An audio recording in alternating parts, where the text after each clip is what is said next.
If you could ask Jordan Peterson just one question, what would you ask him? In this video, I'm going to go over the one question that I would ask Jordan Peterson. I'll explain why I think that's the best question that I could ask him. And then I'll go over some of the ramifications and implications for how he might answer this question. So keep watching this video and you'll get a deep analysis of Jordan Peterson's thought and a good overview of the essence of Peterson's psychological project. My name is Parker Sedecase, and I'm the host of the Parker's Pensées podcast. It's a podcast where I talk with philosophers and theologians about life's deepest questions. So naturally, I get a lot of my audience asking me, when are you going to have Jordan Peterson on? Now, the answer is probably never. Like this, everyone wants to talk with this dude. He is a legend. He's got a lot of really awesome things to say as well. I would love to have him on. So Dr. Peterson, if you're watching this, come on the podcast. I would love to talk with you about all sorts of stuff. But unfortunately for my listeners, he's probably not going to make it on the podcast. But as people ask me this question, I thought, look, I probably won't be able to have him on the podcast for a full-length episode. But if I could ask him just one question, what would I ask him? So I've been thinking about this for a couple weeks now. What's the one thing I could ask Jordan Peterson that would help me understand where he's at in his project? Like, what's that deep question that could lead to a bunch of other questions and honestly would require a full conversation? But, if I went to one of his shows and I got the mic and I was able to say, Dr. Peterson, question, what would I ask him? So that's what I'm going to go over today. And I think this question is a good one because I think it gets at the core or the heart or the hard center of Jordan Peterson's project. So here's the question. I'm going to lay it out for you guys, and then I'll go over why I think this one's the best one. So here it is. Here goes the question. Dr. Peterson, do our most fundamental maps of meaning actually correspond to objective reality outside of our heads?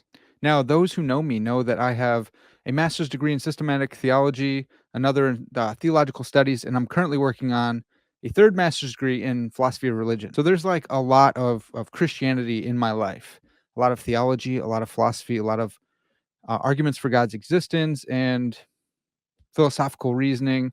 I could ask Jordan Peterson like any number of questions from 3 different disciplines. Why would I ask him this question? Shouldn't I have asked him a question about God? Does God really exist? Or is Jesus really the archetypal hero? Like, does he exist? Do you trust in Jesus as your Lord and Savior? Is there a transcendent good above and beyond all of us? Are you a realist about abstract objects? Like, is there a real transcendent form of the good? And is that God? There's lots of questions like this I could have asked him. So why didn't I? Well, before I explain myself here, I want to hear from you guys. What would you ask him if you had just one question to ask Jordan Peterson? Go ahead and leave me a comment. I'll read over and see. Maybe you guys have way better ones than me. I don't know. But in order to understand why I asked him this question, I'll need to lay out what I take to be the core of his whole project. So keep watching this video and you'll get a clear understanding of what undergirds Peterson's whole project, his whole thought. So once again, we're going over the question, Dr. Peterson, do our most fundamental maps of meaning actually correspond to the objective world outside of our heads? Now, to get in on Peterson's project, we'll need to go beyond his popular level books, Beyond Order and 12 Rules for Life. These are great books. They're awesome. But in a lot of ways, his book Maps of Meaning serve as a precondition for understanding these books. I think you can understand them without reading Maps of Meaning. I don't want to be a snob or anything like that. But Maps of Meaning serves as like the bedrock foundation that these other two are built on. 12 Rules for Life is it's an antidote to chaos. Beyond Order, 12 More Rules for Life is going beyond order. So again, we have this order chaos schema that he develops in Maps of Meaning, found in his 2 popular level books, have sold millions and millions and millions of copies. So I want to go deeper. I want to go underneath those two to see why Peterson thinks the way he does, and then to show you why I think the question I want to ask is such a good one. So in his book, Maps of Meaning, Peterson explains that there's 2 different ways you can view the world. One is you can view the world as a place of things. That's the scientific world, where you look at a thing and you can study it, you can see its structure, you can analyze it scientifically. You can also see the world as a forum for action. And Peterson actually says this is where all the good stuff happens. This is where we have meaning and value and morality. We can have evil and good, and we can see order and chaos in this world as a forum for action. Peterson says that these two ways of viewing the world don't have to be seen as enemies. Like, you can study the furniture of the world scientifically, but you need to step back and see, what is that furniture used for? Oh, they're props on stage, and we're watching a play, and we can see all the characters interacting with the different props that can be studied scientifically. But you need both. You don't get the play without the props, and you don't get the props having any value or transcendent meaning apart from their situatedness in the actual story, in the play that's going on. This way of seeing the world is not wholly unique to Peterson, not at all. Wilfred Sellers, he calls the world as a forum for action. He calls that the manifest image, the way the world is appears to human beings. And so some people have said, well, this isn't the real world. You know, you look at a book and we see a book, we see a hardback thing, we see words, we can't help but read the words, but really it's just an assortment of atoms. It's all the fundamental particles or BBs, whatever those happen to be, arranged bookwise. That's the truth of the matter. It's not really a book. It's just matter in motion. So Sellers describes the world as a forum for action, as the manifest image, the thing that appears to us. Similarly, Edmund Husserl describes the world as a forum for action as the Lebenswelt, the life world, the world of life. Now, for Peterson, this is really important. This is the realm of archetypes. Like, this is the realm of story where we find meaning. Meaning is so important to Peterson, as it should be. And so we can't let the scientific world, the world as a place of things, like oust our forum for action, diminish, degrade, invade, and destroy the world as a forum for action, or we lose meaning, we lose free will, we lose value, we lose morality. C.S. Lewis actually makes the same distinction in an essay called Meditation in a Tool Shed. He talks about going into a tool shed, and you can see there's a little crack in the corner of the shed, and light from the sun is peering through, shining through. And since it's a dusty old shed, you can see the light beam really accurately. You can see this beam coming right down, and C.S. Lewis says you can look at that, or you can look along that. So if you look at the light beam, you can study it scientifically. You can see the wavelengths, you can see the color of the light, all that good stuff. You can also turn your head to look along it, and outside you'll see trees and branches, and ultimately the sun. So there's two different ways of looking at any given thing, and that is, like Peterson said, in the one way is the world of the forum for action. What is this thing for? What is it good for? Like, how do we use it? What does it mean? What's its value? We can also look at it as a thing. What is it? What's its causal history, or what's it composed of, or all sorts of other ways that we can look at things scientifically. I think Lewis also gave us a way to think about the two different worlds as they come into connection with each other.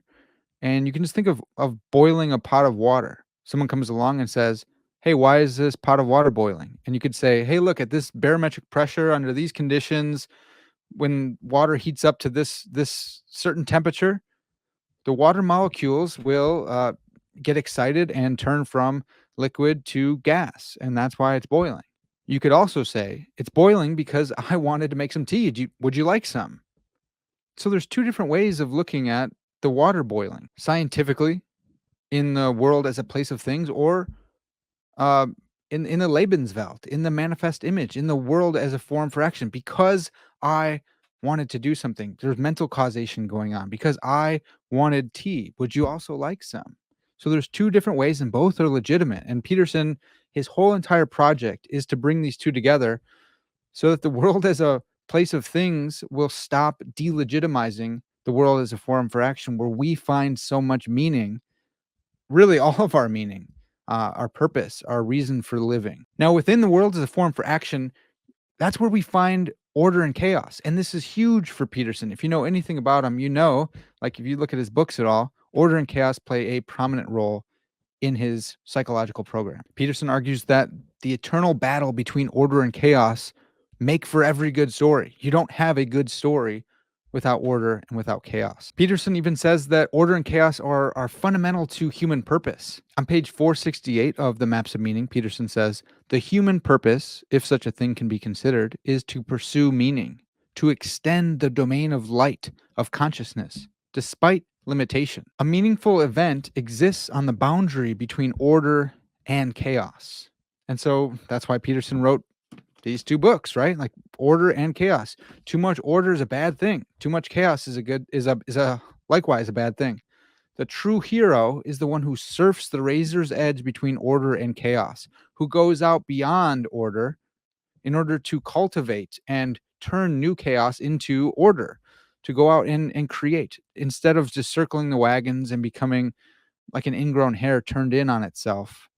That's diabolical order. That is authoritarian, right? So the true hero steps out into the unknown, into chaos to create new order. So without order and chaos, we don't have meaning. We don't have the purpose of life. And so Peterson's project is to show that the world as a form for action is not incommensurate with the world as a place of things. And this is his big breakthrough. This is what he sees as like his addition to knowledge. Peterson even wrote this in a letter to his father, which you can find at the end of Maps of Meaning, starting on page 457. He goes over and he says, look, I had this dream, and I think that I've discovered the key to bringing together the world as a form for action and the world of place of things. Peterson says, I am writing my book, Maps of Meaning, in an attempt to explain the psychological significance of history, to explain the meaning of history. In doing so, I have discovered a number of interesting things. And then he lists three foundational discoveries for his project. One, all cultures, excepting the Western, do not possess a history based on objective events. The history of alternative cultures, even those as highly developed as the Indian, Chinese, and ancient Greco-Roman, is mythological, which means that it describes what an event meant in psychological terms instead of how it happened in empirical terms. So he's saying the Western culture is one of, if not the only, sole culture who describes history empirically instead of mythologically. And that's actually not a great thing. Two, all cultures, even those most disparate in nature, develop among broadly predictive lines and have within their mythological history certain constant features, just as all languages share grammatical structure, given a sufficiently abstract analysis. The lines among which culture develops are determined biologically, and the rules which govern that development are the consequence of the psychological expression of neuropsychological structures. This thesis will be the most difficult for me to prove, but I have some solid evidence in its favor. And as I study more neuroanatomy and neuropsychology, the evidence becomes clearer. And then three, mythological renditions of history, like those in the Bible, are just as true as those standard Western empirical renditions, just as literally true. But how they are true is different.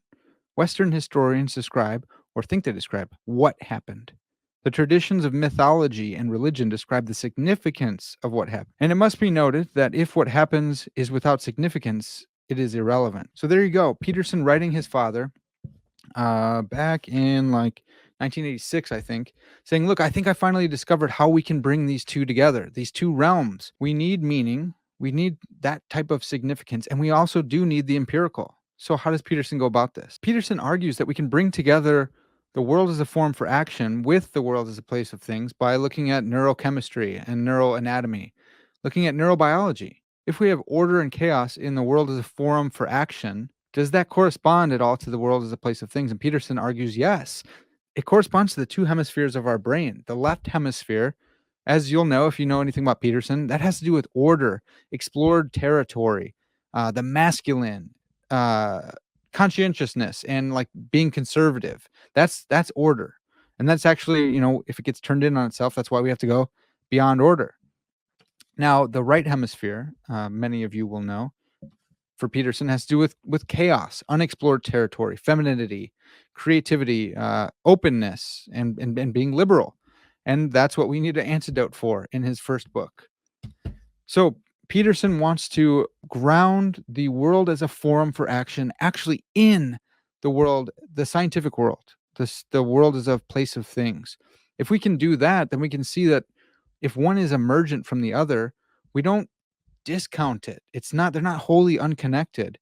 They absolutely are connected, and it's a really interesting and important thing, so much so that we might even be able to look at history through this lens. This would make sense of the true hero who goes out and creates order out of chaos. Why is that the true hero? Because that's what we are. That's what we're called to be. That's unifying the two hemispheres of our brain and bringing order and chaos together, unified, to go out and make something of ourselves in the world, to go out and procreate, to go out and care for our fellows, to make the chaotic world into an orderly place for us to live. Peterson further develops this by looking at explored territory.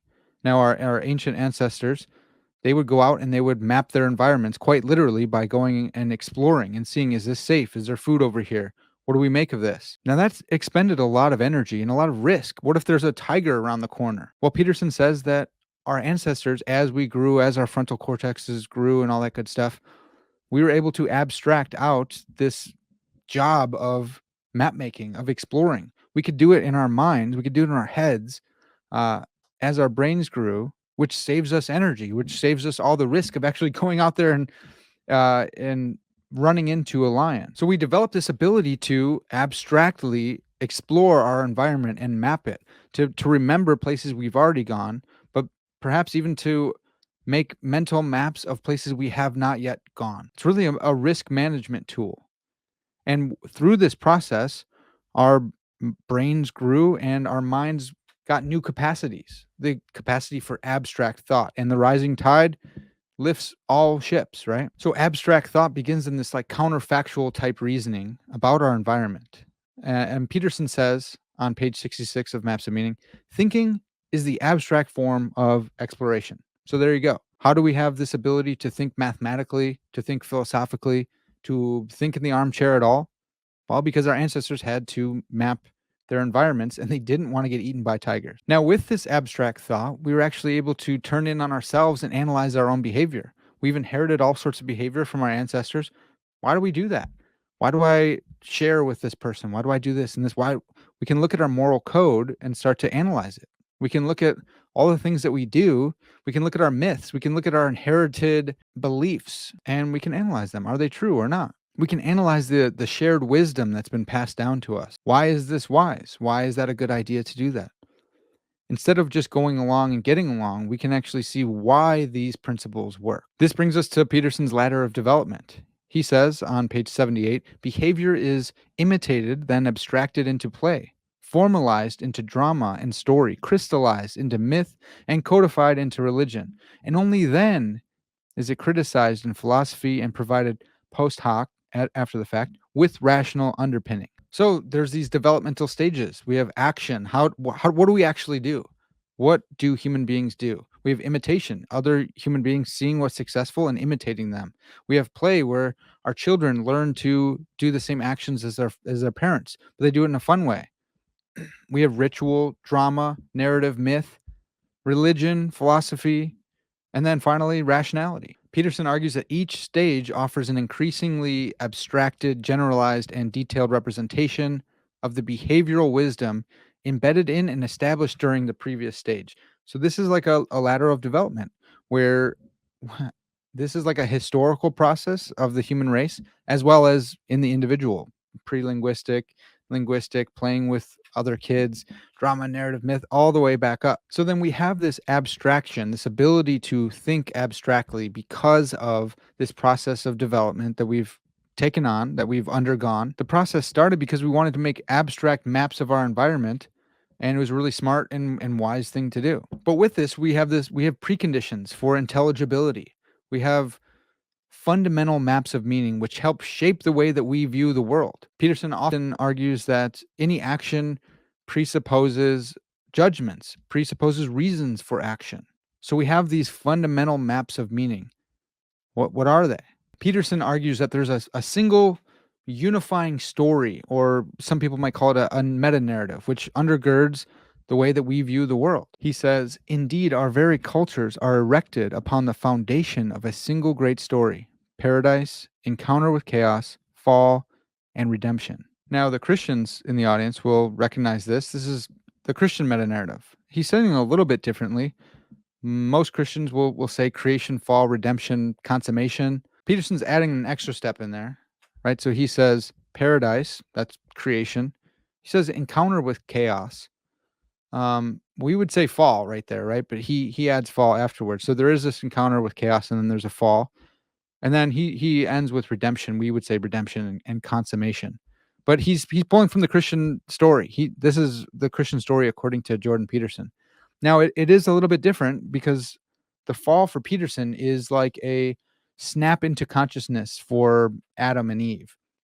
It's not just it's not a moral sin against God, not necessarily, but Peterson says it's like a psychological retelling of what happened when we snapped into self-consciousness, when we were aware of our um, vulnerability, when we looked and saw ourselves as naked and we thought we're open to attack from all sorts of serpents and reptiles. He always talked about this ancient battle between primates and reptiles, especially snakes.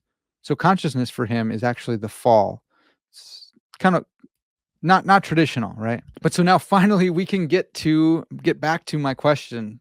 Dr. Peterson, do our most fundamental maps of meaning actually correspond to reality out there beyond our heads? Now you'll see why I'm asking this question and why I think this is a good question. I could ask him about God, I could ask him about Christ, I could ask him about philosophy, all sorts of stuff. But whatever answer he gives, I still need to know whether that's just corresponding to just patterns in our neurobiology. I need to know if it goes out beyond our head. If he says no, this meta narrative actually is not mapping onto the world beyond our heads, or perhaps if he says we can't know, then man, I think there's a lot of problems that come with this. Then we're like Immanuel Kant and his transcendental idealism, where we can't know the thing in itself, which is the world outside of our brains, outside of our heads. We can't actually know that world. We just project onto it. We're left in the phenomenal world, and we can never actually get to the Ding an sich or whatever, Kant's noumenal world, the thing in itself. Now, maybe that's not a problem, and maybe you say that's fine. That's actually how we are. We don't see electromagnetism and such. Like we have this conceptual framework that we view the world through, and that's that. We can't get past ourselves. Why would we even think that? But here are a couple reasons to think that might actually be a problem. Take philosopher Alvin Plantinga's evolutionary argument against naturalism. Plantinga says that if our cognitive faculties are not actually aimed at truth, not designed to operate in this cognitive environment, and they don't have the goal of bringing us true beliefs. For instance, like if survival is the ultimate driving factor of our cognitive faculties, then our faculties would give us beliefs that help us survive. Whether or not they're true doesn't really matter as long as our body's in the right spot to eat and reproduce and function. If that's the case, then why think that our cognitive faculties give us truth at all? Now, Peterson's a pragmatist, and he might say, well, look, that just is truth. Anything that helps us survive, that is a true belief. And you've heard him on Sam Harris's podcast the first time they talked. He said as much. He's very much a pragmatist. He thinks that Darwinians should be pragmatists. So really, he's just biting the bullet on Alvin Plantinga's argument and saying, yeah, we only have survival beliefs. But then he goes a little further and says, in those survival beliefs, that just definitionally is true. But if that's the case, then we should think about Jordan Peterson's project in Maps of Meaning as not being true, but being true enough, helping us survive maybe. But that's a weird thing to think about. How does his Maps of Meaning help us survive? How does it help us put our bodies in the right spot to procreate, to eat, to nourish ourselves? Like, how does that work? Furthermore, that doesn't really seem like Peterson's project. Seems like he's actually getting at objective truth in a correspondence way, not in a pragmatic way. Doesn't seem like he's saying we should all believe this to be true because it will help our species survive. He might argue that. I don't know. Dr. Peterson, come on the podcast and school me on this.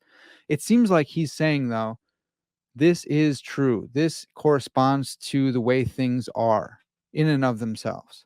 So that might be a problem. There's also a different argument that's closely related from Thomas Crisp, another philosopher, and he's developing Alvin Plantinga's evolutionary argument, and he just targets metaphysical beliefs. So not all of our beliefs, but just our metaphysical ones.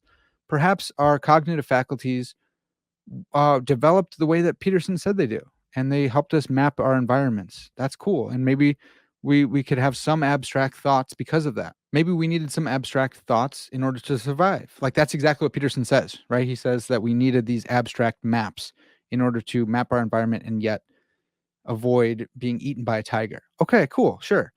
There's these metaphysical beliefs that are more like abstruse, as Crisp says. They're airy fairy, they're up there. It doesn't how do they help us survive? Like whether you are a Platonist or an Aristotelian doesn't really change a whole lot when it comes to survival. And how do I know that? Because there's been Platonists and Aristotelians all throughout history. Both of them eat lunch together and they're fine. Well, I think that Peterson's abstract metaphysical project, and it is a metaphysical project, it's a naturalist explanation of the mind and our cognitive faculties and epistemology and all sorts of stuff. Like that's what maps of meaning is. Well, I think that our cognitive faculties, which have developed for abstract thought that helps us survive, why I think that that would also give us truth in abstruse metaphysical belief. So that's just another reason to think, hey, maybe Peterson's project, if he thinks that his project is not actually getting out beyond our head, might come into some serious problems. A third argument comes from Sharon Street, and this is a Darwinian dilemma for moral realism.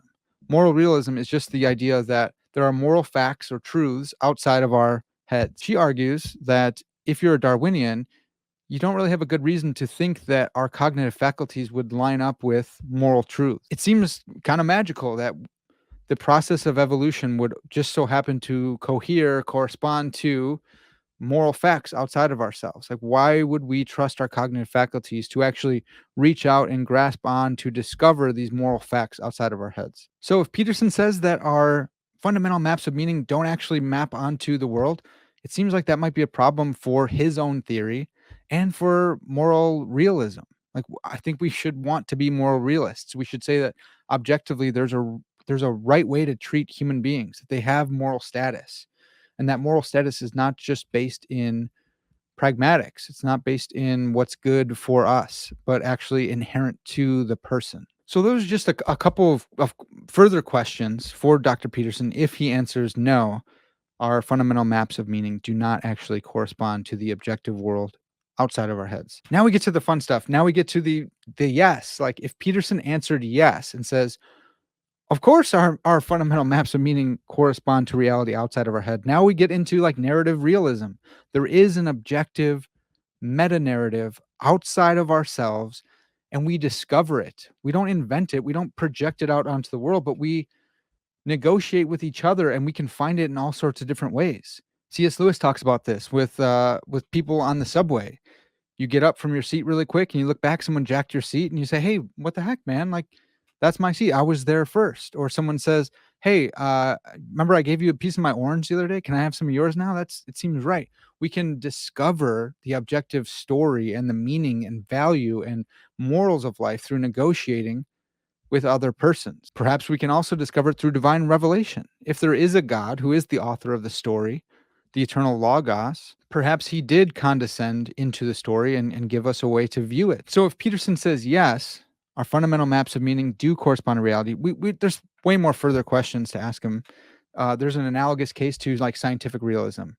So we could say, hey, Dr. Peterson, so yes, you said you're a realist concerning narratives or narrative. We live in one. Is this an analogous case to truth realism in philosophy of science, that our scientific theories actually provide us truth? And so analogously, our maps of meaning actually are true. They give us truth. Or do we go in for like an entity realism, that it's actually the entities of our scientific theories that exist? Like electrons really do exist out there in the world, but maybe our theories don't 100% give us truth. So likewise, for Peterson, do our fundamental maps of meaning, even if they're not, strictly true, one-to-one correspondence, do they map onto an entity out there, like genuine persons or the soul or God?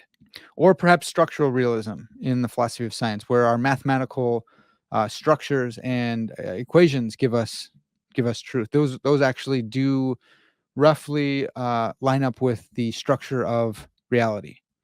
So likewise, do our fundamental maps of meaning, do the stories that we live in and the great meta narrative, even if not one-to-one correspondent to fundamental reality, do they at least map onto the structure? Is there really creation, fall, redemption, consummation going on that's close enough to the way that we think about it? That's all. That's like a whole podcast or a whole season of podcast episodes for him. But you're starting to see why I think this is such a good question. If we can get an answer to whether or not our maps of meaning are just rooted in our brains or actually get us out beyond our brains, this would be a step forward in Peterson's project. Remember, his project was to take the world as a form for action and situate it within the world as a place of things through our neurobiology, chemistry, through our neurology. Now I'm asking if that actually maps onto the world itself. And if so, now we have some answers for whether Peterson thinks God actually exists. If God actually exists, then sure, maybe he put all these Jungian archetypes in our collective unconscious in order for us to discover him. This has all sorts of ramifications for the cognitive science of religion. Are our brains this way because God made us to discover him? Or again, are we just projecting out onto the world? This has ramifications for how Peterson considers Christ. Is he just merely a projection of the archetypal hero who surfs between the yin and the yang on the razor's edge? Or is he the eternal Logos, a person, the second person of the divine Trinity, the Godhead, stepped into his creation? The word become actual, genuine flesh. This gives us a reason to interpret scripture the way Christians do. In the beginning was the Word, the Logos, and he was with God and he was God. The Logos was God. The Old Testament, the Hebrew, Dabar, the Word of God. By the Word of God, he created. He said, let there be light, right? Psalm 33 says God's a star breather. He breathed out the stars. C.S. Lewis and J.R.R. Tolkien, they depict God in their worlds as singing the universe into being. So did God really create by singing? Did God create the world by his word? This has a lot of really awesome, exciting ramifications, especially for me. I wrote my master's thesis on this very topic under Dr. Kevin Van Hooser at Trinity Evangelical Divinity School. My thesis was on the authorial analogy for the God-world relation. That is, that God relates to the world like an author does to his story. That's not in a univocal case. God is not like univocally an author. He's not just one level up above, who, in a coffee shop writing the story of history. He's not a programmer, a computer programmer who created the simulated world, but he's an author in an analogous fashion. We create with pencil and pen or with keys and zeros and ones, little digits. God creates by his word. He speaks things into existence, just like an author can create a world by writing a novel. So God created this world by writing the meta narrative that we live in, or as Kevin Van Hooser says, the theodrama. Furthermore, we can get into all sorts of ways in which God is the author. Is he more like Tolstoy or is he more like Dostoevsky? Dr. Van Hooser says he's much more like Dostoevsky, following Bakhtin. But that's neither here nor there. But if Peterson says yes, if he says that our maps of meaning correspond to the world outside of our heads, then we have positive progress. So, Dr. Peterson, please say yes to this. And if you say no, that's interesting too. I'd love to hear it. I don't know if this video will ever come across your consciousness or anything like that, but if so, I'd love to hear your thoughts on it. Do our most fundamental maps of meaning actually map onto the objective world outside of our heads? Hey, so if you guys liked this video, if you learned something, please give this video a like, give it a share. If we share it around enough, maybe Dr. Peterson will see it and answer it.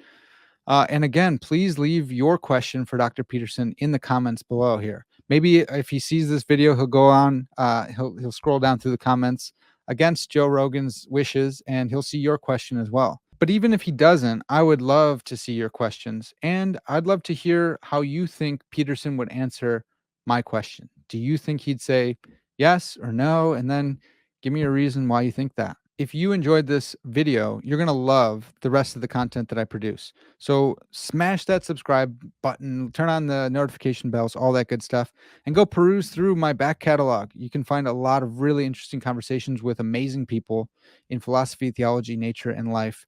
And again, man, share this video. Let's get it out to Dr. Peterson. I don't think he'll actually see it, but you never know. Thanks. Peace.